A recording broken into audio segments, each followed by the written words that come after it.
Red, why don't you introduce my first player here? And I'm going to follow your camera for this one because I am shit at it. Sounds good. Spawning up in the top left position of Romanticide, representing Archangels Gaming NA. It is Patty 1080 McTwist. I forgot it was coming, and I still laughed. And his opponent in the bottom right, representing my favorite team of all time. It is. I'm just going to keep you spinning. It is the French Canadian in the blue. It's DisK, and I'm rooting for him. Root for root. Hey, root let's for go. Root. Root for miss. Root for root. Back in the old days with Ruby and Minigun. Oh.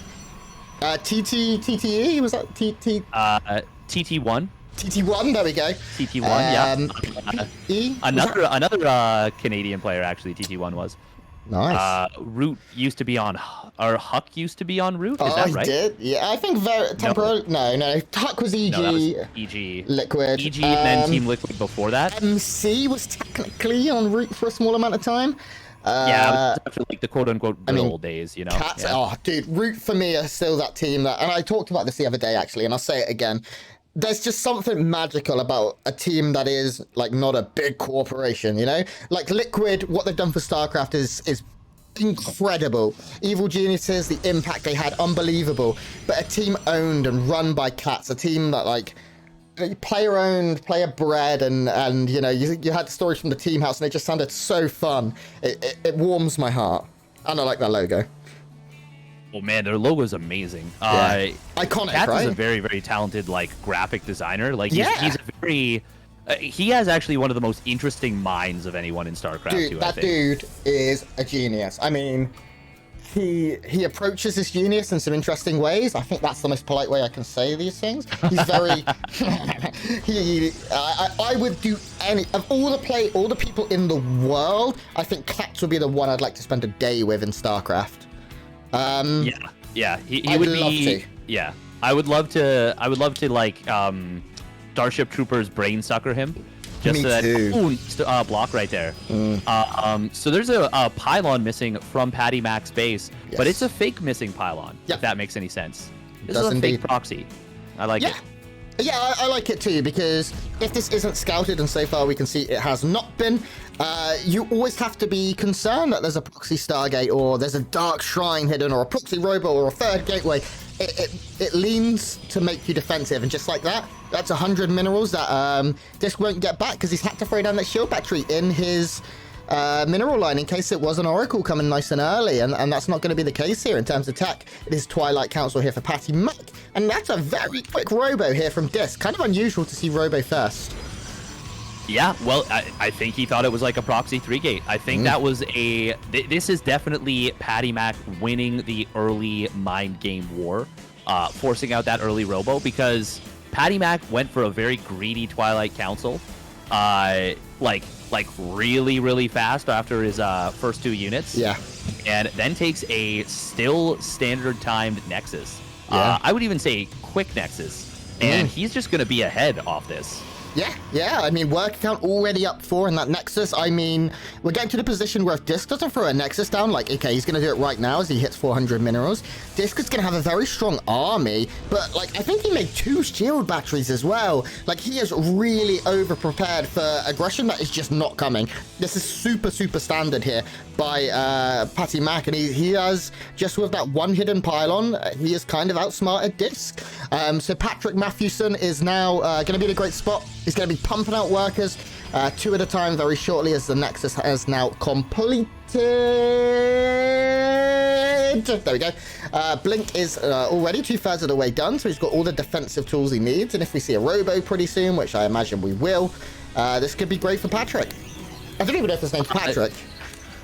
Yeah, Petunia McDonaldson is doing really, really well in this game number 2. Game number 1. Damn it. I got the hard part down and the easy part I missed it. Look at this bow out of DisK. He is going for a very, very early. Wait, did I just trip? He was building a robotics bay for a moment. He was, yeah. Did he cancel that? He did. He did. Yeah. Was that a misclick? Or did Nah. it must have gotten scouted? Scouted, yeah. I think if it didn't get scouted, you always have the opportunity to do something like a disruptor drop, something wild to get back in the game, or just go for a disruptor all in. These units kind of dancing. But it looks like Patricia M. Canning is going to have to make something happen here. Not really have to. Why are these stalkers like so dark? That's really weird. I think I've got a graphic bug weird. here. They look really dark. What the hell? Is there something weird with the gamma? I don't know, because mine has because we have separate, right? Oh, they're still pretty dark. And yeah, compared to this, must just be like a graphical bug on the loading. I wonder if it's just observers seeing it, because they don't look normal. The sentries do; they look fine. The probes look fine. Yeah, what the hell? That is so bizarre. Blink is done, by the way, and PattyMac, he can theoretically get a lot of damage done for this. He did pick off a probe there, which was nice. He's up 10 workers. And it's not 10 workers when it's like 65 to 55. It's 10 workers when, well, it was 10 workers when it was 36 to 26, which is a huge difference percentage-wise. Yeah, it's like 30%. I don't know. I just made that up. It's not that far off. Now, we do see the Stalkers moving up. If they can get a sentry, that's nice for a blink away. I don't think a Stalker died either. Yeah, so free sentry. Let's go. PattyMac is playing this really well so far. He's not being over exuberant with his army. He's not being absolutely insane and just, ramming himself down DisK throat. He's playing this out slowly, getting his tech up because he knows he has a slight disadvantage there. He added on his robo to get observers and things. He's getting charged. Don't make me look bad when I say that. Did he just kill another sentry for free? He did lose a stalker, but he killed the second sentry, and now DisK, he doesn't have any hallucinations, and he's not going to be able to see the fact that, actually, okay, has he seen that PattyMac? Okay, he's seen the third Nexus, but he's not going to see this very, very, very quick Templar Archives, and what is sure to be, I think, an extremely deadly attack coming out of PattyMac off of a ton of gateways. This... Man, okay, there it is. I was like, where's the Templar Archives? It was in the top of the base. This is going to be a very, very dangerous, deadly attack, I feel. Yeah, I completely agree with you, Steadfast. I still can't get over these Stalkers. We have the Prism here as well. This is very scary, and I love how PattyMac has played this. When you're ahead, you get more ahead. But there comes a point where you have to use that advantage aggressively and not just sit back on it. And PattyMac is, as long as he does go for some aggression here, and he doesn't, I don't want to say chicken out, but I don't want to not say chicken out. This could end up working. One thing for DisK, I'm picking up what you're putting down. Yeah, thank you. DisK still has that proxy pylon down in the southwest. He's had it like almost the entire game at this point, and has the opportunity to maybe go for a slow zealot run by or something, because he hasn't got zealot charge yet, or maybe just even some adepts at this point, just something to try and punish this aggression. Full wall, I like this, stopping the zealots getting under. I can't believe we have two armies with this many zealots in, and there's no zealot charge. Oh, there is zealot charge for PattyMac. I missed it. Okay, yeah, he got it very, very early off of getting Blink so insanely early. And, well, I like that he's expanding behind this. Prism? DisK. Hello? That's fine. Just a bait. PattyMac? That was... Okay, he sent the hallucinated Prism forward and then also sent the real one. Yeah. That's how you do it. More Archons coming in. Are there any disruptors on the field yet? No. So right now is the time to strike. PattyMac has 75 to 53 army supply, even in upgrades. He can't wait for his +2. He kind of has to go. And I really think there's a lot of batteries, though. Holy shizzle. Yeah. This is a great decision from DisK. He needs those batteries to have any chance of holding. And, I mean, if he can hold and gets up to disruptors, this is really good. Oh, I love this. Not a full wall, but enough to break up the charge and even soak a lot of those charges. Yeah, I mean, I've seen 300. I know what a few men can do against a lot if they're in a choke point, and that's exactly what he's forcing here. PattyMac is not going to be able to break this, I don't think. Behind this, he does have a fourth. He's getting his own robotics bay. But this is how DisK comes back in this game, in my opinion. He has to get up into an even tech game. He has to take the opportunity to just slow it down a little bit. Eventually everyone hits 200 if the game goes on for a long time. And I like what DisK is doing. This drop is cool. Is cute. That's cool and cute together. This drop is cute. If it works, that would be nice, obviously, here for PattyMac. I do think there's some opportunity for it as well. It is the only Prism, so it's a little bit risky to send that out aggressively. It does mean, obviously, if he used to attack somewhere else, he can't warp in to reinforce that. But there's a lot of disruptors on the field right now. 2, soon to be 3 for DisK, and that's a little scary. PattyMac's army very disruptable. Yes, very much so. But he's going for his own disruptors as well. He's now got double robo on the, or well, finished up. He's taking a 5th Nexus, and where's that warp? Okay, I keep like, because it's where the dot is on the mini map. It's just like like my eye isn't drawn to it, so I keep thinking like, oh, it's gone in, and then it's like, no, it hasn't. It's going in now. It's well, there we go. Thank you for paying attention for me. Oh, look at this beautiful little surround right here and hold position, and well, that's way too many zealots to contendo. Yeah. And DisK, this could get ugly. This is scary. This is scary. That's such a huge purification over. The second one catches on a lot of the Archons. The third one nearly goes into his entire army. It does look like somehow PattyMac is able to break through. I do not understand. There's so many more Stalkers here. For DisK, PattyMac, you're overextending, my friend. He just broke into his entire army, just surrounded. Now, he has one in the main and the natural. Probably going to fall. Oh, actually, he hasn't. Okay, the main is dominated. So PattyMac finds economic damage. But my god, what, like, I need to look at the battle report, actually. Yeah, I mean, DisK won that trade so heavily. 5,500 minerals, 5,600 minerals, 5,800 minerals to 2,250. That was very expensive for PattyMac. He had a 30 supply lead. Now he's down 7 supply. Yeah, and most of it is an army, and it's a really strong tech army from DisK. Most players would have been dead after the early game. DisK was down about 30 supply, but he stayed patient. He made all the correct decisions, and now he has found himself back in a lead. Now, that being said, PattyMac really messed up. Yeah. He tried to click down a disruptor, and his entire army followed that disruptor while DisK just calmly pulled it back into that massive shield batteries.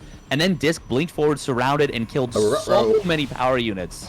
Goodbye, Prism! JK. Now, the 4th is most likely going to be cancelled here as the disruptors are going to be able to zone off the army. We see Disruptables dealing with Disruptables. But yep, that is a cancel. And it's still 1, 2, 3, 4, 5 Nexuses, picking 3 here for PattyMac. And that's not great here for DisK, because I imagine his natural at this point is getting pretty mined out, if I'm not incorrect, and also the constant pressure. Okay, so his natural's still alive, barely. There's not much 40 left on that patch, so it's getting close to. The main is desolate, and oh, here comes the Dark Shrine as we move into late game PvP.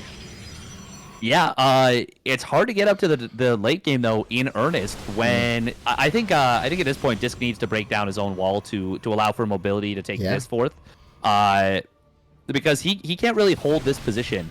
PattyMac can just kind of slowly but surely inch forward with disruptors. Yeah.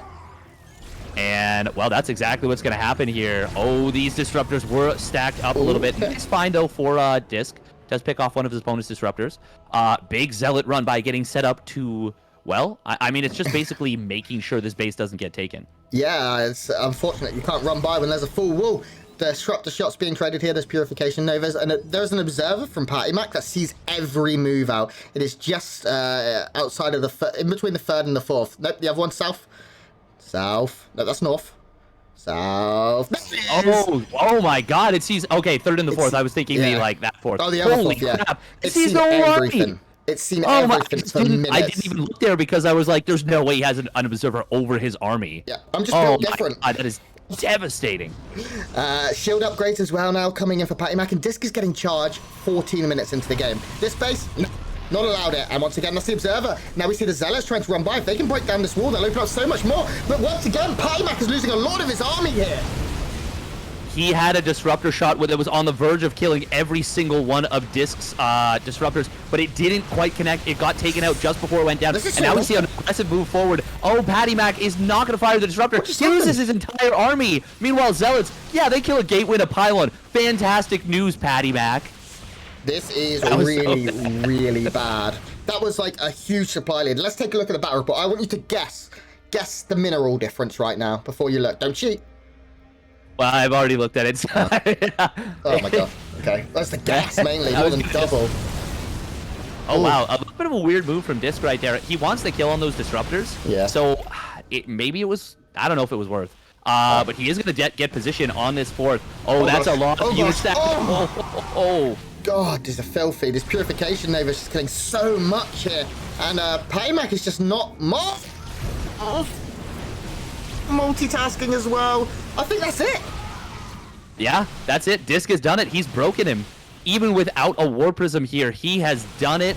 Oh, these disruptors are going to get found. And that is nice for PattyMac. He takes out 2 of his opponent's disruptors, but he loses even a couple more stalkers. When he is at a position where he needs to break the army. He needs to break the army, and he cannot let his opponent keep doing this. Oh, that's a really nice check right there. That allows him to blink on top of that disruptor. Does take it out. A few disruptors for DisK are very vulnerable. Oh my god, he's going to lose all 4. Oh, but it gets the shot.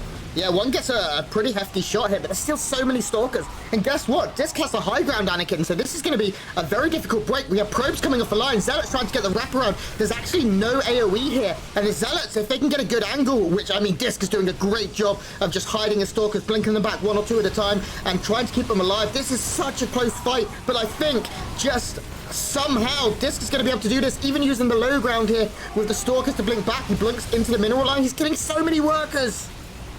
Yeah, both players are really, really taking huge shots to the chin right now, and that disruptor that was being produced from the robotics was seconds away from finishing. That would have made such a huge difference, but it didn't finish up. DisK is just trying to get away with as many units as he can, and he actually has a fair little bank behind this. Yeah. He killed off his opponent's 6th base. He killed off so many probes, and now he's secured his own 4th, finally.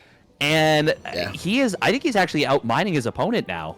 Yes, he is. Yeah, DisK for the first time in minutes is outmining PattyMac. I mean, he's up in workers. He doesn't have any shield upgrades, and PattyMac does, so that's going to make the trade slightly more favored, especially in the Stalker v Stalker wars, with Zealots as well. Having those extra shields is nice. I'd like to see DisK just make a whole bunch of High Templars. He has a Templar Archives, right? Oh my god, he doesn't! He has so much gas that he can't spend. If he had that Templar Archives, I think this would be all over. Now, this is like the last very, very healthy base here for PattyMac, and DisK is going to try sieging upon it. Nice dodges here. This is going to be a pretty big hit. Just barely takes it out before it would have connected. Now we are going to see the some weird kind of blinking back and forth with just clusters of stalkers. It does open up a spot for those Zealots to come in for PattyMac, but I think DisK has done it at this point. He has come back from an insane deficit. He kills off the 5th base. He keeps his army alive, and my god, this is why DisK is... this is why I think he just became my pick to win this tournament. The whole tournament? Well, I mean, NA. Wow, that's a ballsy claim, but yeah, DisK is playing this really, really well. I mean, I wrote DisK off in this game. As casters, we kind of always like, oh, it's so close. But in our head, we think very differently. At times. And I really had written DisK off. He was down 3 bases to 5. He had some slightly better tech, but he wasn't in a great position to utilize it. I do think this game was lost by PattyMac more than DisK won it, if I'm completely honest with you. Some of those blunders forward were... I mean, blunder is the right word, right? They were whoopsie daisies. Shout out to Divinasia. Now, PattyMac is trying to find some damage with DTs here and there. There are observers everywhere. They are slow observers. There is no observer speed just yet. Maybe something worth looking into. But you can see DisK knows that is his loose condition. So he's going to make 2 observers at a time. He's going to make sure he has way too many. Okay, we do see a disruptor coming on in. Ooh, nice job. He actually snipes his opponent's observer before blinking out right there. That's actually brilliant. Yeah. We do see a Zealot run by here, but nice to positioning on this static defense. Well, is not even going to be close to enough. There's just a lot of +3 Zealots and a DT. But meanwhile, on the other side, he kills off a base of his opponent. I mean, I'm going to say an old adage has been said many times, but look at the supply. DisK right now up 80. 80. Thanks, Johan. And it is army supply. I mean, he has more workers, sure, but his army right now, 88 to 23 army supply. If DisK could see what we could see, he would just charge across the map. There are 4 Stalkers, 7 Stalkers now, 2 Zealots, 2 Disruptors. DisK has 28 Stalkers, 7 Zealots, 4 Disruptors. I mean, I cannot believe PattyMac is actually at the other side of the map right now. That is ambitious. Oh, nice hit there. But yeah, this is it now. GG, DisK takes game 1. That has got to be one of the most demoralizing losses I have seen in competitive play in a long time. That's the graph. That was brutal. DisK played an immaculate game right there. Now, I agree with you. That was definitely more so PattyMac, like, making mistakes, but that was DisK, like, creating a situation where he could capitalize on those mistakes and he could initiate his opponent making those mistakes. Never forget that Charge Lot Archon push should have ended the game. Yes. 100% it should have been over. But that wall at the natural was great. His defense against the multi-prong was great. He did everything he needed to come back. And PattyMac helped him out by like A-clicking that one disruptor that was very far back. But I mean, even at that point, DisK had made a lot of really great moves to stabilize and give himself a chance. Yeah, I'm very impressed with DisK's defenses. And it's crazy that such a small thing such as the wall. That wall stood strong for so long. There was like 20 zealots just like, let us in! And it was like, nah. And then when they finally got in, I mean, they got in at the cost of an entire army. So DisK, I mean, I went into this saying I was rooting for Root, and he's showing why players should still root for Root in 2021, because that was great. But PattyMac did have control of that game, and he can take reassurance in the fact that when you throw a game, you're like, okay, this was all me. Like, I made the mistakes here. He wasn't better than me. I was ahead. I just need to cut out the bullshit, and I will win. You can amp yourself up in that way, I like to think. So maybe he looks at this and goes, bugger, there were 2 moments where I threw this game. If I didn't have those, I win, and now I'm going to win. Now I'm going to cut that shit out. Excuse my language. Excuse my French, DisK. So, we are just waiting. DisK just needs the bathroom because I think that game was, you know, he was so far behind that he actually weed himself. And needs to change a little bit. No, that didn't happen. I made that up. So we'll be getting going very, very shortly. But that was a great PvP. And not only that, it was our first long game of the day, Steadfast.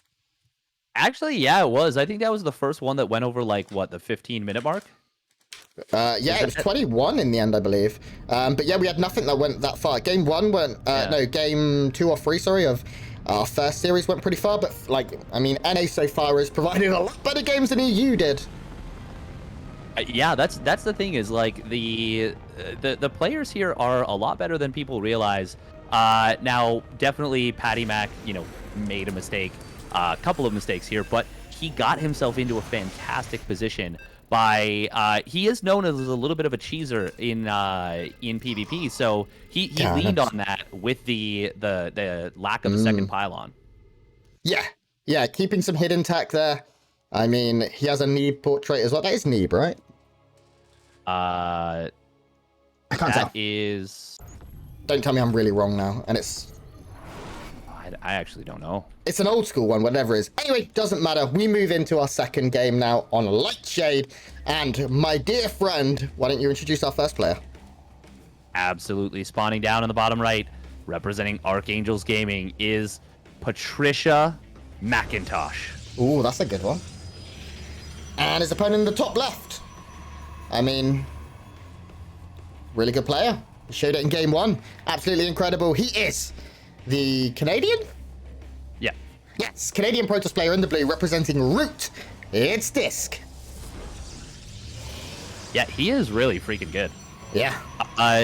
That is so difficult to just, like, be calm when you're so close to dead for, like, 8 minutes straight. Like, he really should... Oh, pardon me. He really should have lost that game. Like, that should not have been winnable for anyone. No, I agree. I really had, like I said, wrote that off. And I don't like to admit I'm wrong often, but I will admit it here. Now, both players this game played standard up on the high ground once again here on Lightshade. Not a massive surprise here in the North American region. Guys, thank you so much for joining us. I hope you're having a lovely time. It's nice to have so many people coming and hanging out and watching North American StarCraft 2, especially when we have so many mirror matchups, but we appreciate it. The players appreciate it. DreamHack appreciates it. The sponsors appreciate it. And I promised you, because he told me secretly, that Steadfast really appreciates it. Oh. I'm sorry. Don't you out me like that. Sorry. Don't you tell me, don't you tell the people that I enjoy when they watch us cast StarCraft. Steadfast? That's What already been scouted. What the hell is this? That's the weirdest pylon placement I've ever seen. There's no way you put something down here. What? Did he not realize that it was scouted? He must not have noticed. So DisK right now is going to be like, what's here? Oh, it's a gateway. And he's just going to go and like zap it a few times.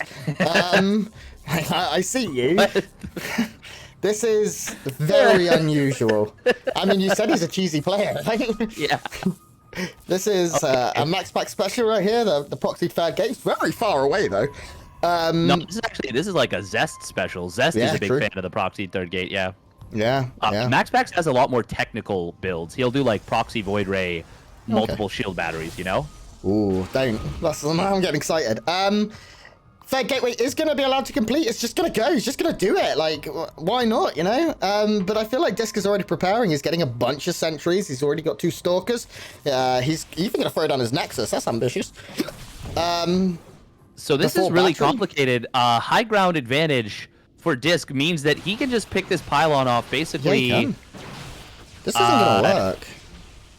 Yeah, PattyMac, what are you doing? But if he trades 1-to-1, he's going to have more in the not-too-distant future. I mean, if he loses this as well, then this push is already over. DisK actually missed a shot, though, with the Stalker. Still got it. That means he has to commit a lot farther. Oh, I didn't see that. That's cute. That was so perfect. That's so good. So good. Stalker that comes out of the proxied gateway comes down.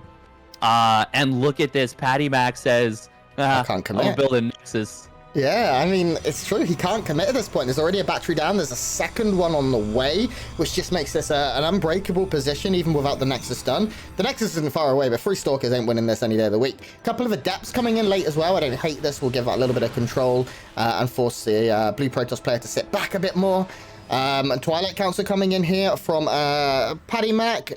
It's going to be the quick robo again from DisK, but yeah, as long as DisK doesn't overreact and, you know, not make any probes, but he is making 2 at a time, he's fine. This is great position for DisK. Well, I mean, it's good. It's good. It's good. I think that PattyMac, though, is doing a cool thing by not committing. So he only warped in 3 additional Adepts, and he has not really made use of those gateways much other than that. Like, he has decided to macro, and I think that, oh man, wow, that's actually a lot of Adepts. 5 Adepts is quite a few. He's going to come in for the sentries, and he's going to get all 3 of them, and that means no hallucinations are going to be available, and he's only going to lose a couple of these Adepts. Yeah, I mean, if these Adepts are worthwhile, you should let this complete. He does, yeah. I think if he'd have kept the shade moving there, he could have got a few workers. In fact, the workers are going to pull. These Adepts will go down, so what did end up being a bit of a mistake there. I imagine both die here. The Stalker's kind of clowning. Actually, does mean one will get out, which is nice. It's nice to have that shade pressure to keep track of things. Twilight Council also coming down from DisK now, but he's already got an Immortal. 2 Immortals out on 5 Stalkers. DisK will, I imagine, jump on and take a third very shortly. He, for now, is concentrating on getting some vision out on the map. PattyMac going to get that first forge, which I definitely like, as you said. Leaning out of his cheese and going the other way just for some greed is super nice here. Do you know what? If I'm PattyMac, screw it. I'll drop a second forge. No, I don't. Yeah. Maybe I do. Well, I mean, honestly, considering he liked staying on gateway tech for so long, I wouldn't hate it. I would actually be a bit of a fan of a play like this. Adept versus Adept is the funniest interaction, by the way, because they actually beat the living hell out of each other. They hit so hard because they're both light units versus light units, and they just pulverize each other. It ends up being both players lose all their Adepts as PattyMac comes in and cleans that up. Man, I actually would really love to see Double Forge in this scenario. Take a third, like not right away, but take a third Nexus. Do the same thing he did last game. Go like right up to a 4th Nexus off like a bunch of probes. Yeah. And then just get up into Double Forge and like Charge Lot, Archon, Blink Stalker, just a ton of gateway units. And go into Robotics Bay a little bit later in the game if it is necessary. Yeah, exactly. Late, like well into the game. Yeah, I mean the defensive DisK right now is really strong. I would have liked to have seen DisK try to take a third base a little sooner than this, as we can see PattyMac's been the one to take it first. DisK is very late. He's getting blink. He's getting +1. He's making a lot of probes, but he's not moving out to try and secure that. He's kind of being contained a little bit, and if he can't get out and get that third soon, okay, now he's going to break out. That's good. It could end up being scary, but I mean we've seen what DisK can do. Oh, that probe's trapped. Cancel the gateway. Recall. That's an illegal move. We're gonna have to call a foul on this. Technical foul. Hey! Hey, there we go. Okay, the game can resume. Great job. Nice. I can't stand things like that. A couple of probes going down here, actually. PattyMac losing a few, the natural, or the third even. But that's a big loss for PattyMac as well in terms of army. Look at the army supply right now. PattyMac just lost, like, everything. Yeah. He just lost so much. He lost 7 stalkers. So what happened right there is the same thing that happened to me as the observer, is the adepts distracted PattyMac. He shaded out. Oh, he should have shaded in. That's cool. Just killed off a couple more. Nice job from PattyMac catching those 2 adepts. But DisK, distracted with the adepts, got a bunch of probe kills and then jumped on his opponent's army, and PattyMac was not paying attention. He kind of moved to the left and then moved back up to the right with those stalkers and lost so many of them. Yeah, before getting those major shots off. Now, PattyMac is going for that style that you kind of hinted you'd like to see, which is Charge Zealots, Archons, very ground-based, not robo-based units coming in later, as his robotics facility goes down now. But DisK is in a good spot once again. It seems even when things look bleak for DisK, he's able to come back like every time. And now he's going to be able to take down this gateway, which is nice. The army of DisK is stronger right now, too. He doesn't have +1, but that finishes in 10 seconds. And if he's able to get his army together, he's warping in. Oh, that's so cute. That's actually a really, really nice move, because he was about to be under a lot of pressure. 7 more stalkers? Wasting. Oh, now he's actually going to try and jump on the army, but nice Warp Prism micro actually there. Yeah, using the second blink there from the Prism, giving the Immortals blink as well. Always cute. Zealot Charge on the way for DisK as well. It is already done for PattyMac. Dark Shrine coming in for DisK, going to move up in his tech game and start pressuring with that. We do see Cannon already actually going down in the natural, or is it in the third? Yeah, Cannon going down in the natural. PattyMac aware of the possibility of Dark Templar at any point in the game. He's also getting out a couple of observers and things to make sure he stays safe. I don't know if he saw the Dark Shrine, but he's prepping hella hard for a Dark Shrine right now. Yeah, it's kind of common once you get up to 3 bases. Yeah. You want to be like, we even see DisK doing the same thing. Yeah, even though there is no Dark Shrine, he's just both players are probably going to play towards safety, edge towards safety. Another 2 adepts are going to warp in and head towards this right side base. This Warp Prism has been so good for these adepts. This is going to be so much damage right here. Yeah, and they can outrange the cannon as well up on this north side and get some workers. This is another 5 dead probes. That's a good amount. That's 10% or 8% of the worker count going down, 7.5 if we're precise. And that's nice, because DisK now has that probe advantage. He has his third base, as we said. That's now fully saturated. No 6th gas just yet, as the Templar Archives has only just come down. There was no massive need for it. I don't imagine it will stay untaken for too long, though. +2 is about to finish for PattyMac, so he does have an advantage there if the armies were to straight up fight. As +2 still 30 odd seconds off here for our blue Protoss player. Oh my god, those Zealots charged so far. They're just going to marathon. Usain Bolt right there. Yeah. And we're going to see PattyMac with a more complicated army try and run down his opponent's just pure blink stalker force. And he's going to be able to get a lot of these units. Now, DisK will target fire a couple of stalkers on his way out as he waits for blink to finish. And that's going to allow him to kind of trade a little bit more evenly than I would have expected he should have. Actually, he took a favorable trade technically there. How? Oh, I see how. I see how. He said he prepped for him, but he didn't prep hard enough. 1 cannon, not enough to deal with these Dark Templar, and now they're going to be able to just work around the Nexus. 3 DTs kill a Nexus bloody quick, especially when the... Okay, we're going to recall the Observer. That's good, but that is a big cooldown use now. That's not going to be able to get off. The Nexus will survive. Super Battery as well. That's 2 very large cooldowns, a lot of Nexus energy, and that's going to allow DisK time as well to reposition his forces. A lot of forces, too. And see what he can do. Robotics Bay coming down for DisK. We haven't seen it yet for PattyMac, who is sticking to that ground-based composition, or that non-robo-based composition. And this game's starting to even out just a little bit here at the 12-minute mark. Yeah, but I would say if anything, DisK is just getting a little bit further ahead overall. Okay. He's getting the better tech. He's getting that 4th Nexus up. Now, PattyMac, he is going to cancel this 4th Nexus. It will have to be canceled. We are going to see a little bit of blink harass into the main base. I love it. A couple of force fields. I think those were probably PattyMac. I actually don't know. They could have been either players, to be honest. I love this. The force is going to be enough to one-shot probes easily. Yeah, this is Actually, something plus 2, that, 3 would do it as well. yeah, this is something we don't see a lot of. Oh, now we have a big fight in the middle of the map, actually. The Archons for PattyMac getting great surface area. All three of them able to work away on a lot of the Zealots and Archons here. More reinforcements, but this is a strong standing army for PattyMac. DisK warping in, he needs a few more boys in order to do this. He is doing just alarming damage at the other end of the map, killing so much, and now he's going to try and collapse on this army. And if he can do so, if he can get his Zealots in and surrounding, then he might be able to take this fight without too much trouble, I think. Yeah, he's got a bunch more Zealots warping in, and he is looking absolutely prime in this one. Gonna blink forward once again. Oh, and the Archon's getting caught on the wrong side of the rocks right there. And that's gonna be too much. Yeah, like everything going down there. Now PattyMac desperately trying to get a couple of Disruptor boys out, but they're going to come in a little bit too late, in my opinion. As we can see, DisK is up in workers right now. He's going to take his fourth. He has a probe on location to do that. Double Disruptor is the Hail Mary play here from PattyMac, and it does have potential. We've seen some big Disruptor hits, and I've said this many times throughout my career. There's two holy crap, I need a comeback units for Protoss and PvP, and they are Disruptors and DTs. DTs probably not going to get much done. There's cannons going down everywhere, but Disruptors, they can change the game. They can swing a game, double expand. I love this from DisK. He knows there's a possibility of run buys or one getting cancelled, so just take two. And that's a unit we don't see every day.